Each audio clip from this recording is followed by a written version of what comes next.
Bismillah, velhamdülillah, ve salatu ve selamu ala Resulillah.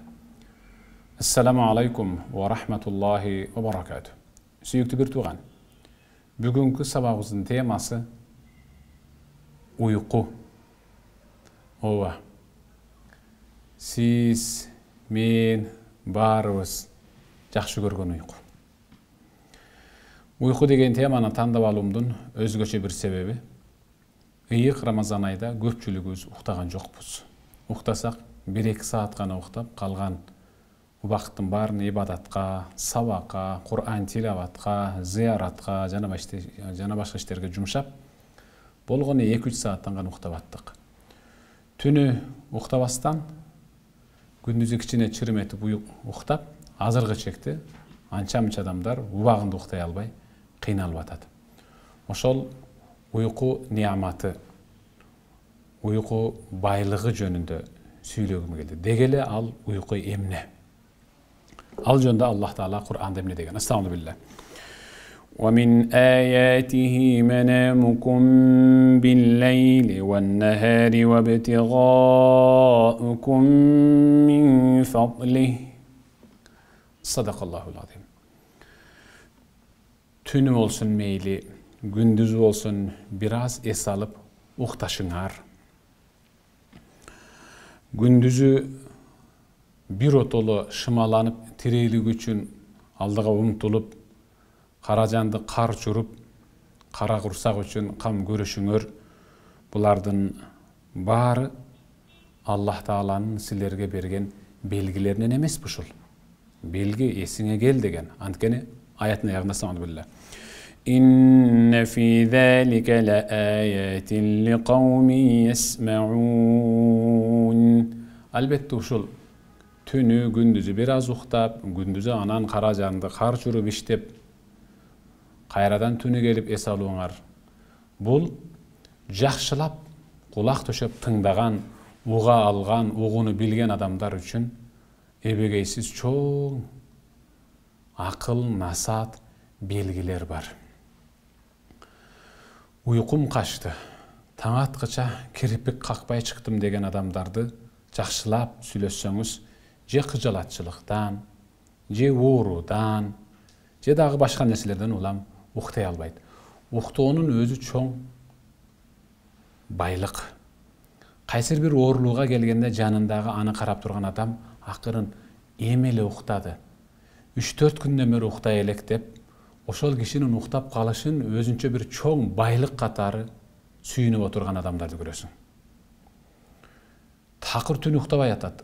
Taң atqıça ilap çıgat degen ejeler, jeňeler, apalar kança naristeler üçün kıjalat bolup. Demek uyku bizge Allah Taala'nın bergen kaytalangız çoğ baylığı. Dagı bir süreni okup görelim. Estağfirullah. وَجَعَلْنَا نَوْمَكُمْ سُبَاتًا. Sadakallahul azim. Men sizlerge uykunu rahatlanıp, jay, es alıp, jatışаңар üçün atayın berdim deydi. Uyku kadresi adamdı çıngалтып, es aldırıp koya turgan nerse. Biroq har bir nersenin özünün çegi var. Darını egerde darıger siz bir günde uşul darını 4'e bölüp 4'ten 1 bölügün içişiniz gerek. Kiçineke 1 bölügün 1 günge içişiniz gerek. Dese al erejeni buzup 2 ön içip alsa 2 bölüktü. Yolsa birle tolugla tögrek tabletken içip alsa anda al je özünün nervine, je özünün jürögüne, je bolsa dagı başka birden soluktun başka bölüklerine öte katu ziyanı tigiz boyuşı mümkün. Al eserse emes. Ölçöm menen jegile de Peygamber tamak jeşti dagı bizge үйrөткөн сыяктуу ашыкчараак жеп алсак сиңбей калат. Ашказанда жара пайда болот. Kimdir bирөөсүнүн кан басымы көтөрүлөт, дагы бирөөсү анын айынан өтүн алдырып тынат. Кодушу сыяктуу бардык нерсенин өзүнүн өлчөмү менен болгон жакшы. Ошон үчүн бүгүнкү биз сөз кыла турган uyku жана анын өлчөмү жана уктаардан мурдагы адеп тартиптер жөнүндө сүйлөшөлү. Peygamberimiz sallallahu aleyhi ve sellem İza eteyte madci'ak fetavadda vudu'ak lis-salah. Peygamber aytdı. Egerde Уктоону кааласаң дейт пайгамбар. Эгерде уктоону кааласаң, төшөгүңө келип жата турган болсоң, анда намазга дарат алгандай дарат алып келип анан жат. Анткени дарат алып уктаган адамдын деми, кадимгидей деми дагы кадыресе таспих, зикир болуп эсептелет. Таң аткычакта. Андыктан уктаардан мурда сөзсүз түрдө дарат алып келип анан жатканды эч качан эсиңизден чыгарбаң. Пайгамбарыбыз саллаллаху алейхи ва саллям эмне үчүн уктаардан мурда дарат алып келип анан жат деди? Демек, дарат алганда сөз түрдө колду жуасыз. Жана эле бир тамак жегенсиз да сиз. Анан ошол тамактын изи колуңузда, ооздо, тиштерде калып кетпеш үчүн Пайгамбар саллаллаху алейхи ва саллям намазга дарат алганыңдай дарат алып келип анан жат деди. Мунун өзгөчө бир чоң сыры бар. Болгондо да адам баласынын бул дүйнөдөгү жашоосуна эбегейсиз чоң оң таасирин тийгизген бир мыкты пайдасы бар. Пайгамбарыбыз саллаллаху алейхи ва саллям мындай деди: "Мен нама ва фи йадихи гамар." Ким уктаарда колун жуубастан колунда жанаракты эле жеген тамактын изи, майы, жугундусу менен уктап калса, ولم يغسله жуубастан уктаса, فأصابه شيء فلا يلومن إلا نفسه. Түн жарымда же таң атканда уйкудан турганда денеси кыйшыйып, же болбосо бир чочулап, же сүйлөбөй калып, же көзөң тарылып, ар кандай оорулар менен ойгонсо, өзүнөн башка эч кимди жемелебесин, бир гана өзүн урушсун. Анткени мындай ооруга ал биринчи өзү себепкер. Эмне себептен? Кагылайындар, балдарыңарды, кыздарыңарды өзүңөр уктаардан мурда сөзсүз түрдө колуңарды самындап жууп, тишиңерди тиш паста, тиш щотка менен жууп анан жаткыла. Тамактын такыр изи калбасын, жытыда калбасын дегиле. Эмнеге? Анткени ооздо, колдо калган тамактын изи жана жытын сөз түрдө жиндер келип тазалайт да. Ошол учурда алар тамак талашып, силердин колуңардагы тамактын изин талашып, алар өздөрүнчө бир жаңжал чыгарып силерди чарпып койбосун. Же болбосо өтө кир инсанды жин шайтан аябай жакшы көрөт дагы бирөөтө эле ээлик кылып койбосун деп атат Пайгамбарыбыз саллаллаху алейхи ва саллям. Андыктан таза, аябай мыкты жуунуп, тазаланып келип жатуунун адебин үйрөтүп атат Пайгамбарыбыз.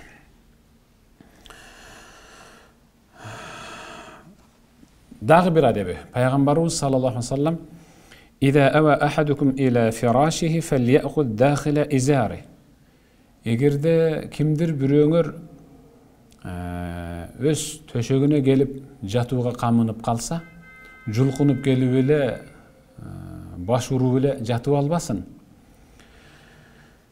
Фальяхуд дахила изари, бул үстүнө жаба турган көрпөнү те башынан кармап туруп, өйдө турган абалда бир кагып силкип туруп анан жатсын. Бир кагып силкип, "Валисамиллаха бисмиллахир-рахманир-рахим" деп жатсын. Фа иннаху ла я'лам ма халафаху ба'даху ала фираши. Анткени ал эрте менен төшөктөн уйкудан туруп кетип баратканда эмнелерди калтырып кеткен, балким ал жерге бир чаян кирип алгандыр, балким жылан кирип алгандыр, же болбосо бисмиллахты айтпагандыгы үчүн ал жерди жиндер байырлап алгандыр. Ошондуктан сөз түрдө бисмиллахир-рахманир-рахим деп кармап туруп, бир силкип туруп, кагып анан жаткыла деді. Бул көбүнчө эми шаарда, айылда, элет жеринде деле бар. Атайын уктоочу бөлмөдө, уктоочу дивандарда төшөктөрү жыйылбайт да ошолорго. Ал эми төшөктөрү жыйылып кайра салынып жаткан адамдар, алар сөз түрдө кагып, силкип, тазалап анан жатат деңчи. Пайгамбарыбыз саллаллаху алейхи ва салламдын бир мүнөзү ушундай эле. Кана якрах ан-наум кабла ал-иша. Пайгамбар куптандан мурда эч уктачу эмес. Шам менен Куптандын ортосундагы убакытты айтып жатат да. Ал эми кимдир бирөө өтө ооруп атат, өтө катуу чарчады, сапардан келди, же сапарга чыгыш керек. Ал учурда уктаса мейли, бирок бул эркин, жай баракат жүргөн учурда Шам менен Куптандын ортосундагы уйкуну пайгамбар жаман көргөн. Ва ал-хадиса ба'даха, Куптанды окуп бүткөндөн кийин пайгамбар өзү сүйлөшкөндү жаман көргөн. Анткени пайгамбар Куптанды окуп бүткөндөн кийин сүйлөшпөй жатчууда, анан туруп тахажжуд окуп, анан витир окучу. Бул пайгамбарыбыз саллаллаху алейхи вассаламдын мүнөзү. Эми бизде мындай адат жок деңчи, бирок экинчисин кыла албасак дагы биз биринчисин ошол Шам менен Куптандын ортосунда уктабаганга аракет кылышыбыз керек. Анткени көпчүлүк учурда кыргыздардын үйүнө бизде өзү конок Куптандан кийин келет. Эң сүйлөшчү учур өзү, тамак жечүү учур, кой союлуп түнкү саат 12:30-да казанга асып бышырып, саат 3:30-да алып келе турган учур өзү түнкү да. Андыктан эми буга уруксат деңчи. Бирок уктап жаткан учурда дагы бир нерсеге көңүл буруш керек. Биз эми көчмөн элбиз, тоолук журтпуз. Шаарга келгенибизге жакында эле болду мисалы, бирок кандай болбосун карт тарыхты карыткан шаар болобу, башка болобу, бүт баардык маданиятты өз ичибизге сиңирип алган эң мыкты элбиз. Карабайсызбы, пайгамбарыбыз саллаллаху алейхи вассаламдын сүннөтү менен жашаган ушул эзелтен бери келе жаткан уюткулуу эң мыкты бабаларыбыз. Пайгамбарыбыз саллаллаху алейхи вассалам эмне дейт? Пайгамбарыбыз айтты: "Атфиул масабиха иза рaqadtum." Эгерде уктай турган болсоңор түнү, анда жанагы пилиги бар чырактарды өчүргүлө. Шам чырактарды айтып жатат да. Шам чырак. Жана бизде айнеги бар, ишеси бар кичинекей мындай таш чырактар болот эле. Анын пилиги болот, билик деп коет, түшүнсөңүздөр керек. Астында мисалы керосин бар, аны күйгүзүп, пилигин түздөп, кыйшайып, бир жагына ишени карартып үрбесин деп кичинебизде ошентип эле чоңойгонбуз да. Пайгамбарыбыз эгерде уктай турган болсоңор сөз түрдө тиги пиликти, ошо шамды өчүргүлө. Өчүрмөй сайын жатпагыла. Ва галликул абваба, эшикти жаап ичинен кулптагыла. Бирок бисмиллахир-рахманир-рахим деп кулптагыла. Анткени бисмиллахир-рахманир-рахим деп жапкан эшикти шайтан, жин эч качан ача албайт. Эч качан жакындабайт дагы. Бул унутта калган, көпчүлүгү биле бербеген сүннөт. Чыракты өчүргөндө дагы бисмиллахир-рахманир-рахим деп өчүргүлө. Эшикти ичинен кулптаганда дагы бисмиллахир-рахманир-рахим деп кулптагыла. Сапарга чыгып кетип атканыңарда, үйүңөрдүн сыртынан эшикти култап атканыңарда дагы бисмиллахир-рахманир-рахим деп кулптагыла. Ва аукул асқия, идиштердин, чаначтын, көкөрдүн, чаканын, идиштердин бетин баарын жапкыла. Мейли курук болсун, мейли анда суу жана башка сүт, айрандар болсун, баарын бетин жапкыла. Ачык калтырбагыла. Ачык калган нерсенин бирөөсү дагы колдонулбайт. Жада калса, сиздин чакаңызда толтура мелткал толтурулган замзам болсо дагы ачык калса, төгүп саласаны. Ва хаммиру таама ва шараба. Тамак ашыңыз бар, суусундугуңуз бар, өзүңүздүн бетин биротола жапкыла. Эт болобу, нан болобу, боорсок болобу, суюк мисалы тамактар болобу, бал болсо, варенье жана башка нерселер болобу, бүт баарын үстүн жапкыла. Валау би'удин ta'riduhu alayhi. Эгерде үстүн жаба турган чоң бир энде болгон материал же тактачай таппасаңар, анда узун болгон сөмөйдөй жыгачты гөлдөлөн коюп чакан үстүнө, гөлдөлөн коюп бисмиллахир-рахманир-рахим, бисмиллахир-рахманир-рахим деп гөлдөлөн жыгачтарды коюп бисмиллахты айтсаңар, жапканга кошулат деген.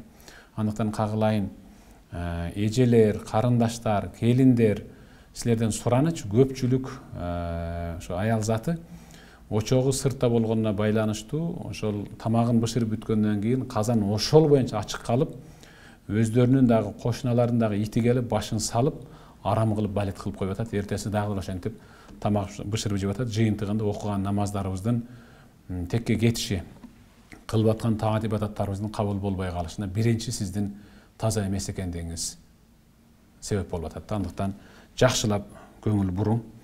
Ошон үчүн Мааз ибн Жабал сахаба уктаардан мурда өзүнчө бир жакшы ниет кылып жатат эле. өзү ойго жүрүү менен уйкунун айырмасы чоң да. Анткени пайгамбар саллаллаху алейхи ва саллям аннаум ахул маут, бул уйку өлүмдүн эле бир тууганы. Уйку менен өлүм бирдей эле. Ошон үчүн пайгамбар саллаллаху алейхи ва саллям мухтардан мурдагы дуада бисмикаллахума амут ва ахя. Аллахым сенин атың, сенин ысымыңды атоо менен өлөм, сенин ысымыңды атоо менен тирилем деген уйкунун дуасы ушул. Амут деген өлөм деген бул уктайм деген сөз. Ахя тирилем деген уйкудан турам деген сөз да. Көрбөйсүзбү? Ушул уйку өлүмдүн бир тууганы болгондугу үчүн дуасы дагы бисмикаллахума амут, Аллахым сенин ысымың менен жатам деген сөздү өлөм деген. Ушу өлөм деген ушул жатам, уктайм деген сөз. Ва бисмикаллахума ахя, Аллахым сенин ысымыңды атоо менен ордундан тирилем, бул деген уйкумдан ойгонум деген түшүнүк да. Худу ушул сыңары Маъд ибн Джабал ва аржу фи наумати ма аржу фи кавмати. Аллахым өзү уктардан мурда ниет кылып жатыш керек. Жакшы ниет кылып. Биз уктап атканда бир 10 топ жатабыз, арызданып жатабыз, айтпаган сөздөрдү айтып жатабыз да. Маъд ибн Джабал Аллахым ушул уктай турган уйкумдун ичинде ойгок жүргөн мезгилдеги жасаган иштеримдин соогун алгым келет деп жатат эле. Субханалла. Аллахым ушул уктай турган уйкумдун ичинде ойгонгонго чейин ойго жүргөн мезгилдеги жасаган жакшы иштердин соогун алгым келет деп. Жакшы ниет менен жатсаңыз, буюрса мына ишимди эртең улантам деп бисмиллахир-рахманир-рахим деп жатса, демек ал уйкунун ичинде дагы Куду ошол баягы күндүзү жасаган иштеринин сообун уктап атып дагы алып турат да. Уйку бир гана бендеге таандык, махлукка, инсанга жана айбанатка таандык. Аллахта жана периштелерде уйку деген болбойт. Анткени Аллах өз аятында сабанбилла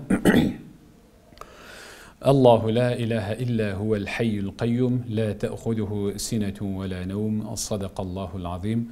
Allahu la ilaha illa hu. İbadat kılınууга татыктуу болгон бир Аллахтан башка илахтар жок. Huwal hayyul qayyum. Allah daim тирүү, daim көзөмөлдөп туруучу. Daim көзөмөлдөп туруучу. La ta'khudhuhu sinatun wa la nawm. Аллахты эч качан үстөмдү кылып жеңип кете албайт. Уйку суроо, нык суроо, уйку деген нерсе Аллахты албайт. Анткени ал нерселердин баарын Аллах өзү жаратса, анан Аллахтын өзү жараткан нерселер Аллахка үстөмдүк кылат беле. Аллахты эч нерсе үстөмдүк кыла албайт. Аллах бизге ушул уйкуну берди. Бизге берген уйку ал Аллахка таандык эмес. Пайгамбарыбыз саллаллаху алейхи ва саллям "Иза кана ахадукум фиш-шамс", эгерде кимдир бирөөңөр күнгө ушу ысынайын же дарыланайын же бир дарыны сүйкөнүп жатты дейле. فقلص عنه الظل وصار بعضه في الشمس وبعضه في الظل فليقم. Gün biraz ordundan жылгандан кийин кайсы бир түркүк жыгаштын же бир дарактын же бир дубалдын көлөкөсү адам баласынын жарымына көлөкө тийип, жарымына күн тийип калса, дароо ал жерден козголуп бир отоло көлөкөгө жатсын же бир отоло күнгө чыгып жатсын деген. Жарымын көлөкөгө, жарымын күнгө чыгарып коюп жатуунун өзү эң чоң оору алып келерин пайгамбар саллаллаху алейхи ва саллям 14 жарым кылым мурда айткан. Эгерде дарыланыш үчүн бир жерге жатса күнгө, анда дурус. Уйкунун бир канча түрлөрү бар. Ошон үчүн пайгамбарыбыз саллаллаху алейхи ва саллям "Qayyilu fa inna shaytan shayatin la tuqayyil". Күндүзү бир аз куш уйку кылгыла. Куш уйку кылгыла деген бул же бешимден кийин же бешимден мурда бир аз куш уйку кылгыла. Бул 20 мүнөттүк же жарым сааттык уйку.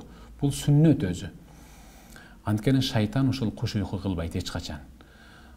Силердин ушул кайлуула кылышыңар, куш уйку кылышыңар түнкү тахажжудка турушуңарга эң мыкты өбөлгө жана себепчи дейт пайгамбарыбыз саллаллаху алейхи ва саллям.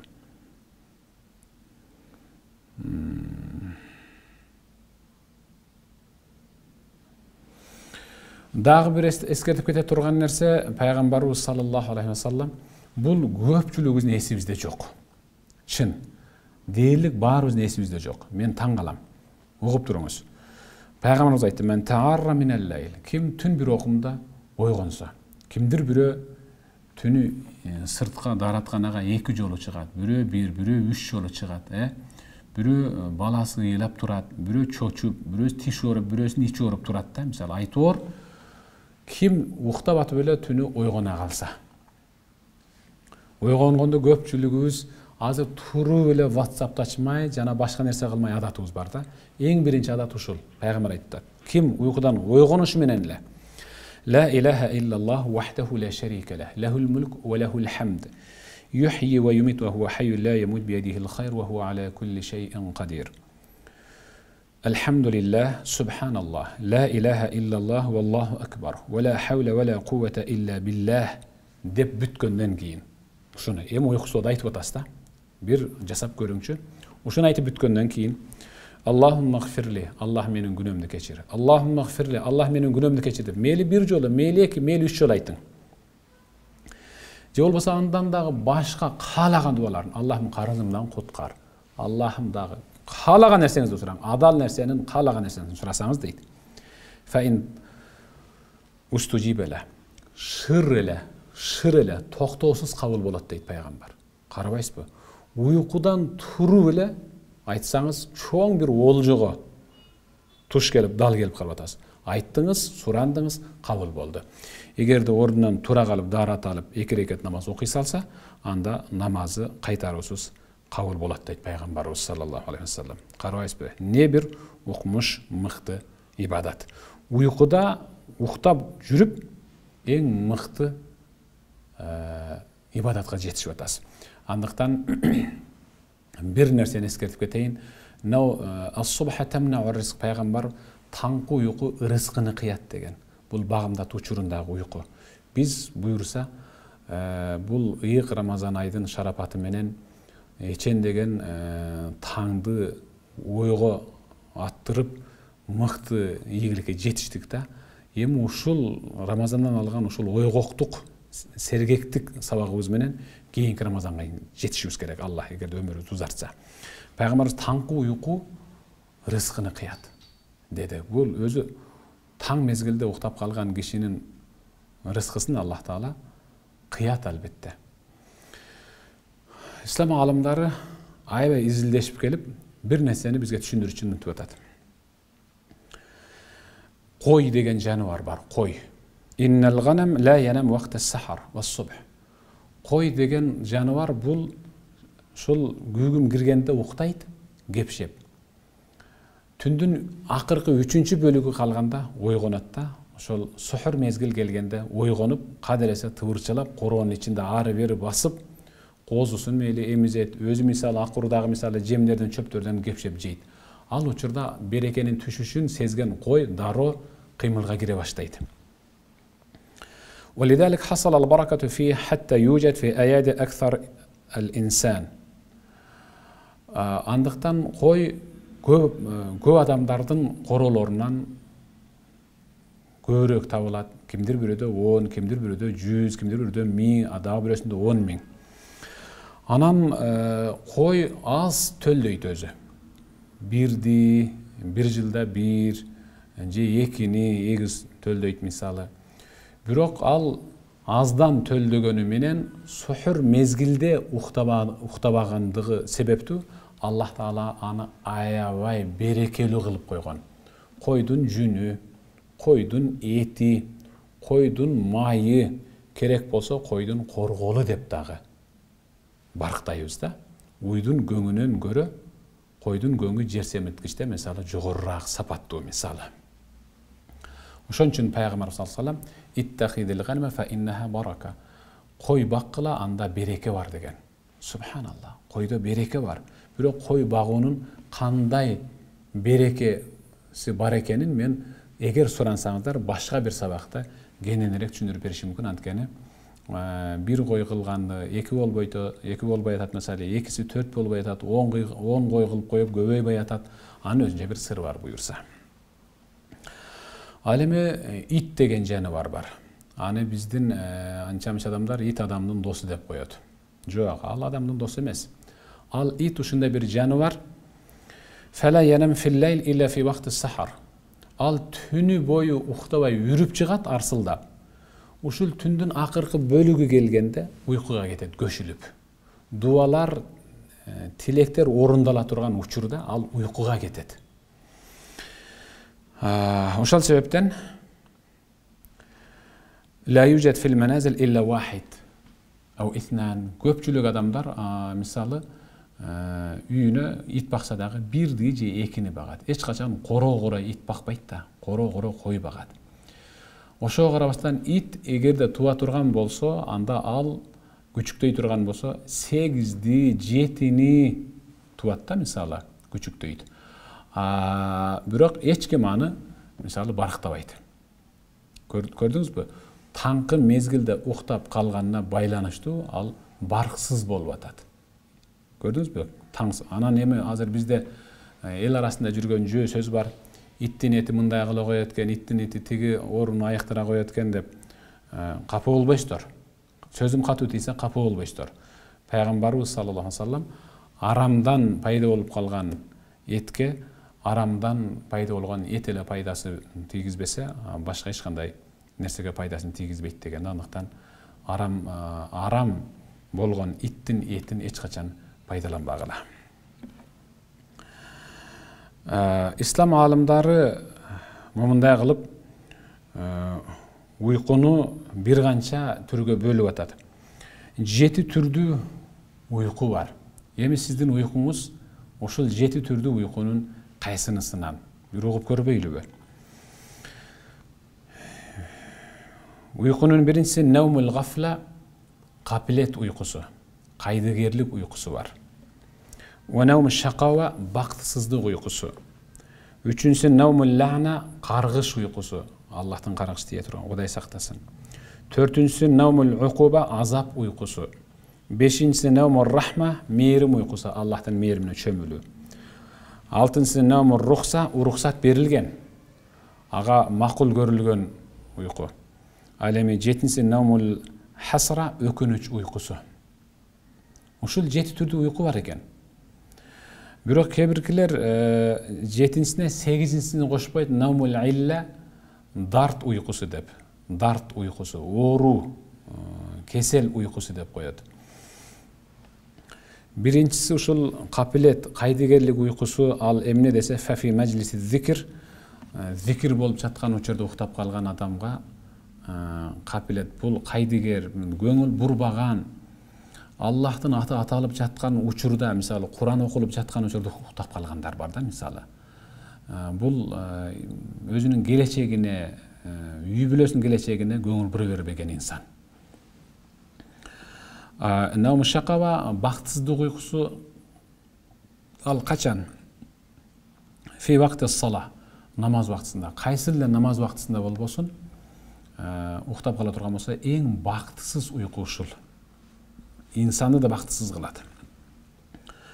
Üçüncü naumul la'na, kargış uykusu, Allah'ın nalatına, kargışına kaltıra turgan uyku kaysıl dese, fi vakti subuh, tankı namazın vaktısında uktap kalı, Allah'ın kargışını alıp gire turgan uyku. Anıktan abayla kıla.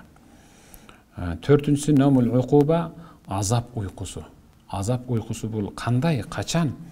Ba'dal fajr, yani ama ba'da tuluh, Багымдатты окуп бүткөндөн кийин күн чыкканга чейин кээ-биркилер атайлап уктоонун саатын ошого коюп алган да. Ошондуктан абайлаңыздар. Ал эми кимдир бирөө укол алды, ооруду, укташ керек, сапардан чарчап келди, чыгыш керек кайра сапарга. Ал учурда аларга уруксат. Наумур рахма, бул мээрим уйкусу кабла зухр. Бул бешим намазынан мурда укталган уйку, бул кайлула. Кайлула деген Пайгамбар саллаллаху алейхи ва саллям өзү уруксат берген, Алланын мээримине жете турган. Эмнеге мээримине жете турган? Анткени ошол бешим намаздан мурдагы укталган уйку менен түнкү тахажжудка инсан сөзсүз түрдө тура алат да. Алтынчысы наумур рухса. Наумур рухса бул уруксат берилген уйку. Бул уруксат берилген уйку алтынчысы. Бул баъда салат зухр, бешим намазынан кийин уктасаңыз анда да уруксат. Эч кыжалат болбой, бешим намаздан кийин уктасаңыз болот. Эң мыкты уйку ушул бешим намазына чейин же бешим намаздан кийинки. Бешим намаздан мурдагы уйку 1 сааттык мисалы ал Алланын мээрими жай турган, ал эми бешим намаздан кийин ал уруксат берилген. Эч кыжырат болбой уктасаңыз болот. Ал эми 7-синамул хасра бул өкүнүч уйкусу. Өкүнүч, орду толгусу, бушайман уйкусу, инсанды бушамандыкка кептей турган, өкүнтө турган уйку кайсыл десе, фи лейлетил жума, бейшембенин түнүндө узагыраак уктап калуу. Мына мисалы бүгүн жума боло турган болсо, бейшембенин түнүндө, мына кечеги ошол түнү таң аттырган түнүбүз ошол бейшембенин жуманын түнү болуп эсептелет. Жуманын түнү, бир күн мурдагы түн, ошол жуманын түнү, ошол күнү уктап калуу аябай өкүнүч. Анткени ал түн нур түшө турган, дуалар кабыл боло турган. Эмнеге нур түшө турган деп атам? Анткени сиз Кахф сүрөсүн окуйсуз. Кахф сүрөсүн окуганда сизге нур түшүп турат Аллахтын алдынан. Андыктан ошолорго да жакшылап көңүл буруп коюңуз. Эң акыркысы намул илля, адам баласын кесел кылып оорута турган уйку ал кайсыл десе, асырдан кийинки укталып калган уйку адамды алсыратып коет, аябай эле кыйнап коет, мисалы ооржук кылып коет адамга. Андыктан мына ушул азыркы айтылган уйкулардын ичинен өзүңүзгө эң пайдалуусун, анан жеңилин тандап алып уктаганга аракет кылың. Аллах Таала уйкуңуздарды пайдалуу жана сооптуу кылсын. Ассаламу алейкум ва рахматуллахи ва баракатух.